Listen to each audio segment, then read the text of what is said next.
The shells of the yatai were clad in kind of 420 recycled milk bottles and had plants in them. Towards the end of the day, the community managed to take kind of the plants away with them to kind of grow them in their own homes.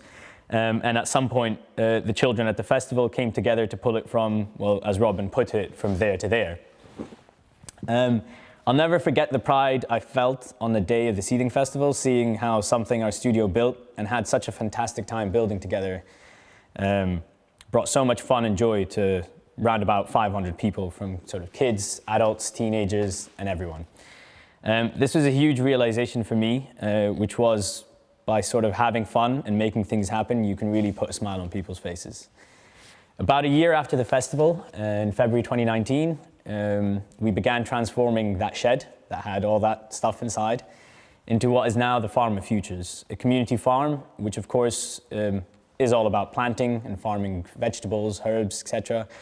But I think it's a little bit more about kind of farming what can be considered waste into useful products, going back into the local community and our surroundings, but also farming individuals and small businesses like ourselves to provide the right support in order for them to flourish.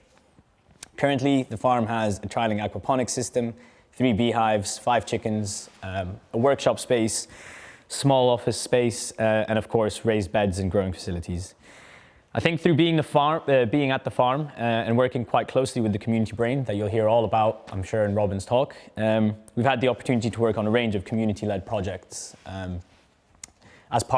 primarily as part of the kind of ShedX project, and then that's kind of expanded beyond. From the Beeline furniture and the Pocket Park in New Malden, where we sort of designed and built and installed some planter benches that were planted with bee-friendly plants.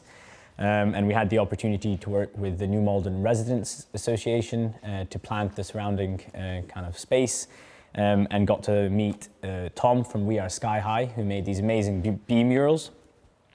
And 2 other projects that are still kind of ongoing at the moment and we're currently installing, such as the Wayfinding in Tolworth, which sort of seeks to really guide both locals and other members of the public to all of Tolworth's hidden gems. We're currently focusing on the Tolworth Court Farm Fields Nature Reserve, which is this really beautiful kind of green fields.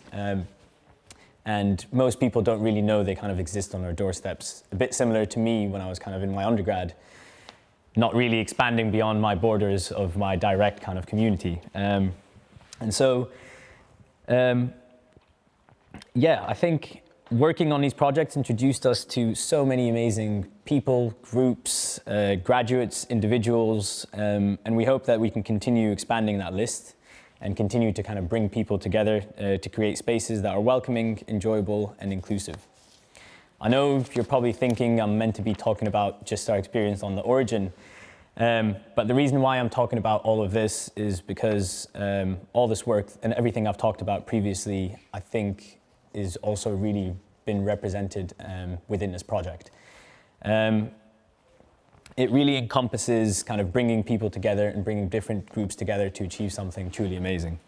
So our involvement on the project began early this year, probably around about January, where we kind of started getting involved in conversations with Ben and the students from the Architecture Society. It was a lot of a back and forth process. Originally started with a lot of Zoom calls and eventually, fortunately, some face-to-face meetings. And where we kind of shared lots of ideas and precedents, and we slowly kind of eliminated things and put things together to finally get somewhere where we were all kind of excited by a design. We slowly combined these ideas, and eventually we started building a model at 1:10 scale at the Farm of Futures, which really kind of helped us understand how everything was going to be put together, be able to explain that to others, but also start to envision how this exhibition might actually take place. The building process itself only took about a month. We really enjoyed kind of being here at the gallery, working outside along the Hogsmill River, getting to know everyone who was involved. And the design itself is sort of super modular, as most of you can see, and uses kind of off-the-shelf materials that are quite simply kind of combined and processed. We hope that this can find an afterlife elsewhere and hopefully feed back into the community in and around us and maybe beyond. And when we finished the structure, there was sort of a really kind of big moment of pride and joy. But that, I think, doesn't compare at all to what it was kind of a few days later when everyone started to come together to bring in all their kind of elements. From these kind of amazing outfits designed by the fashion students, to the sounds that started to appear in the background by the music students, to starting to see glimpses of performance and dance from the music students, all the interior design students bringing in their amazing designs and models into here, and then of course all the beautiful images and objects selected by Ben. I think the exhibition really created a kind of strong community of groups and individuals that really did work extremely hard to make something kind of fantastic happen, while making friends and creating relationships that I'm sure in many cases will be extremely long lasting. So for that, again, Ben, I'd like to thank you for giving us the opportunity. And I want to thank everyone for kind of being here today. And yeah, thank you once again.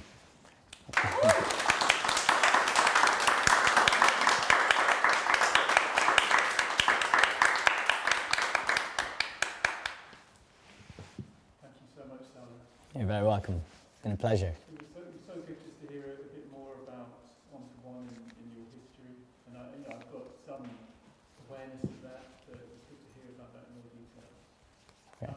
Something that really struck me and I wanted to ask you a bit more about was maybe a sense of agency or empowerment, and the idea that through working with other people and creating these communities that they might be inspired to do something independently.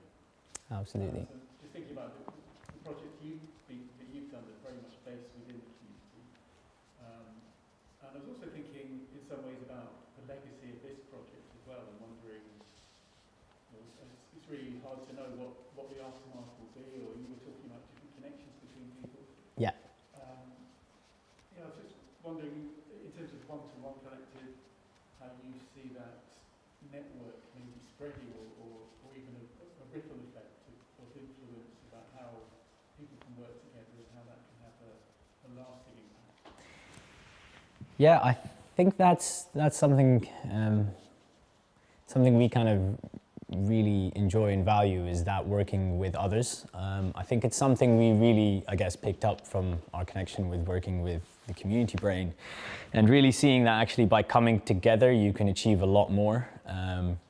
And so we really take pride in that. Even within ourselves as a collective, we sort of rarely have anyone who's kind of quite stubborn or kind of too proud of their work or their designs, and we kind of bounce off of each other constantly. And we think kind of by working in numbers and really enjoying that process, you really do learn from one another, and you can achieve a lot more. So I mean, with this structure itself and its afterlife, we've had lots of ideas and brainstorms and been bouncing that back with different people, from David to Robin and all sorts.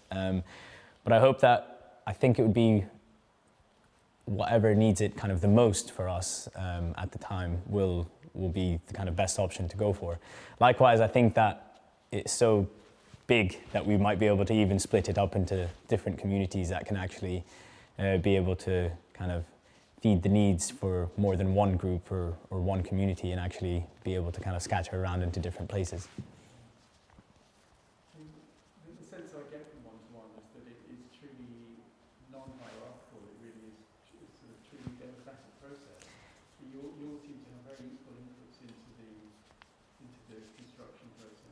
Yeah. And I'm just sort of thinking about I don't have that much experience of architecture practice, but I don't imagine there are that many that operate in that way. No, I don't think there is. To be honest, we've been having these conversations between us quite a lot recently, so I'm glad it seems that way from the outside. And I think myself, Pablo, Madoka, who most of you have also met, who's kind of one of the core kind of early members, we really do take pride in that. And I think by doing that, you almost allow the others to kind of gain their confidence and perform better. And then they feel that it is their kind of, they've got a sense of ownership within the collective. It's obviously quite a tricky one. We're trying to do something a little bit different to what's normally done within architecture practices. but we're really sort of willing and committed to learn. We often get asked the question, are you kind of a business or a social enterprise, or you really need to choose to be either one or the other? But we're kind of going, well, why do we have to choose? And what if we can do both? They're not mutually exclusive, are they? No, I think they both kind of work. I think we have sort of two elements within the business. Obviously, we do have to kind of pay our bills and feed ourselves, but I think we take a lot more pride in different types of projects. So for us, we're definitely not money driven. I think that's perhaps something. But that being aside, I don't think that really matters. I think we just care about people, to put it really simply, and care about each other and everyone kind of around us. So yeah, it's kind of really heartening to hear that that's how it kind of comes across, because yeah, we're kind of working really hard to make sure that is something that remains, no matter how much we grow.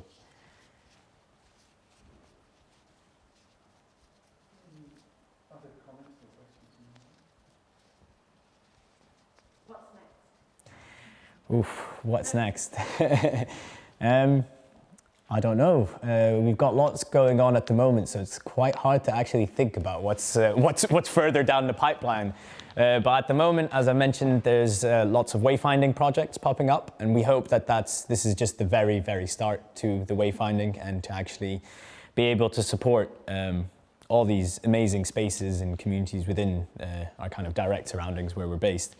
We're currently doing some stuff with the architecture students of Unit 5, the unit that I used to be in, who are currently building a nature hide in Tolworth as well. We look forward to continuing doing some little updates on the boat. And then I think after that, we've got to also get back to kind of working on our more architectural side of things, which I don't want to kind of bore you all about now, but we've been kind of kicking them to the back because we always kind of get a lot more excited about these kind of projects and prioritize them. So yeah, we'll kind of keep everyone posted. I have two questions. How did One-to-One Collective actually come about? And also, what would you say you yourself are most passionate about? And what would you say One-to-One Collective are most passionate about? So the collective actually perhaps started more out of a need than anything. Obviously, when we from kind of times at undergrads, you'd be sat in the SU and you'd say, "Oh, how great it is if we all just work together one day." But obviously, you just think that's just something that you're talking about after you've had a few drinks or whatever. But then, kind of after I graduated, Pablo had already graduated the year before me.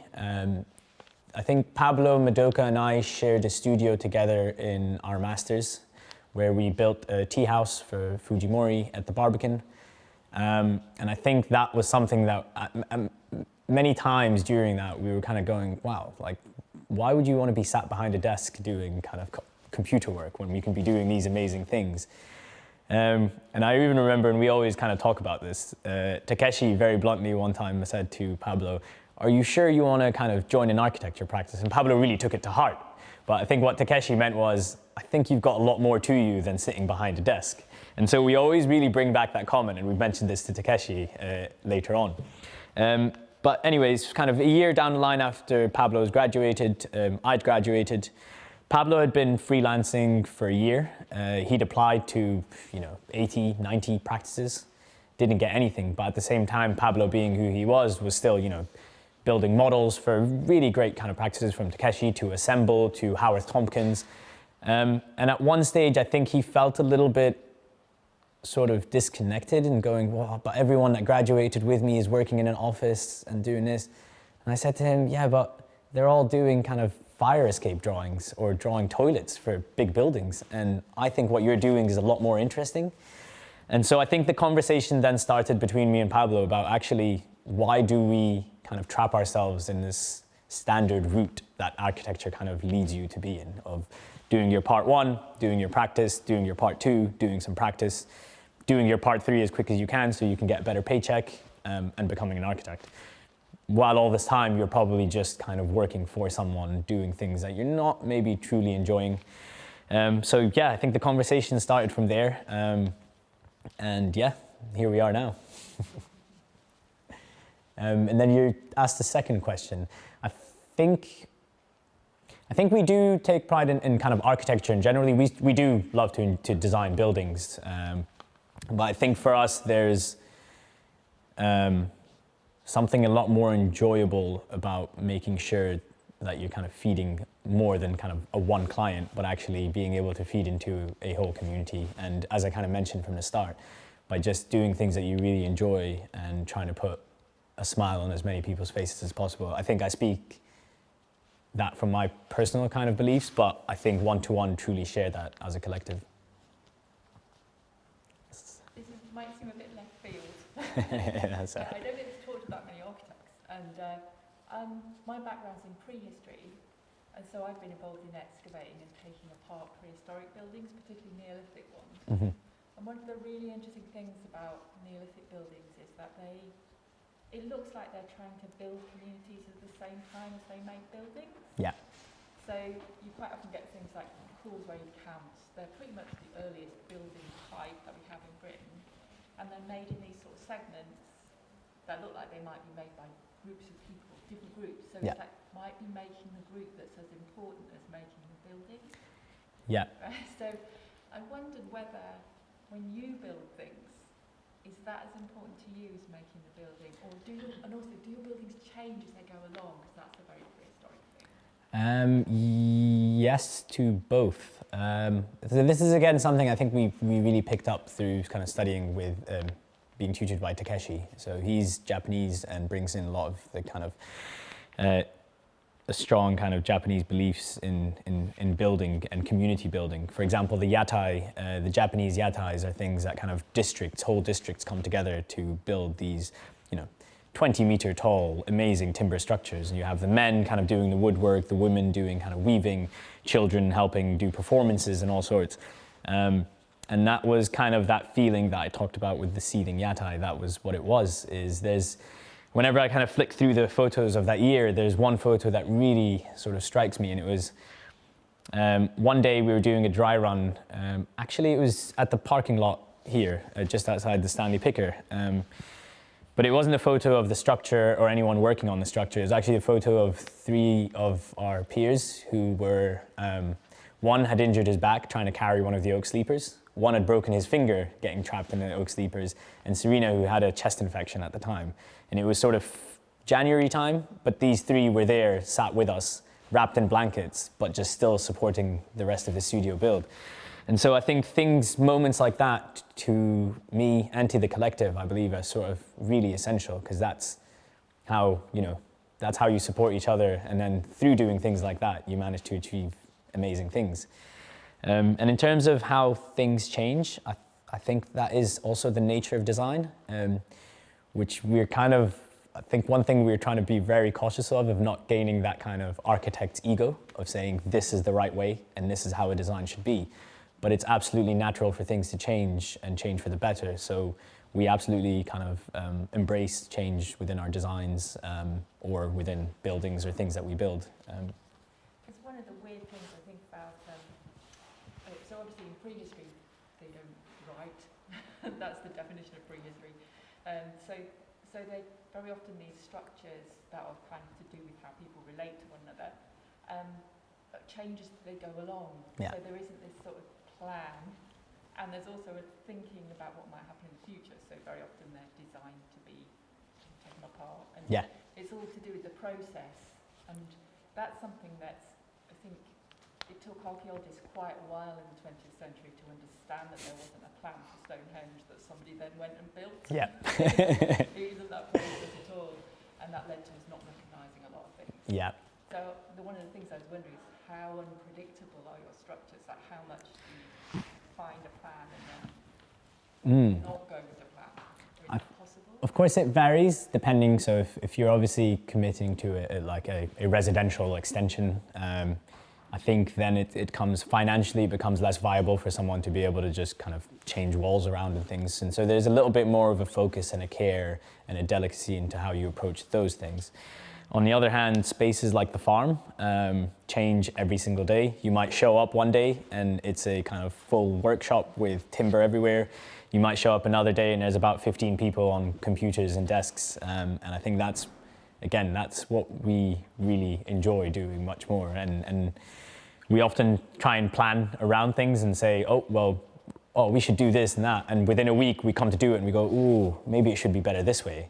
And then someone else might pop along to start using the space for whatever reason and goes, oh, wouldn't it be great if we had this? And we go, oh yeah, let's try that. And so in most projects, I think we really do kind of embrace that change. And that process is really the kind of fun part, in which we don't only kind of build the buildings, but build these amazing connections with other people.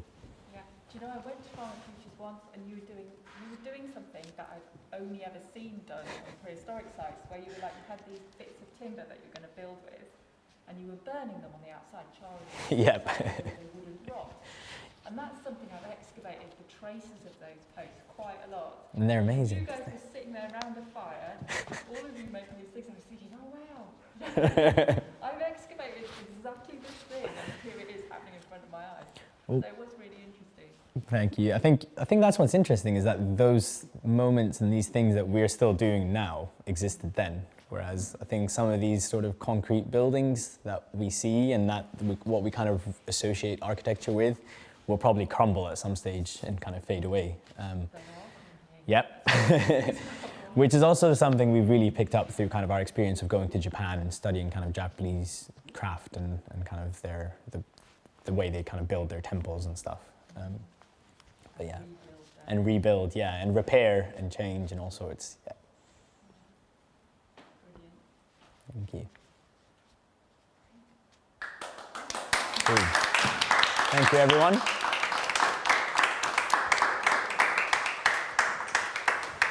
I guess mask back on now.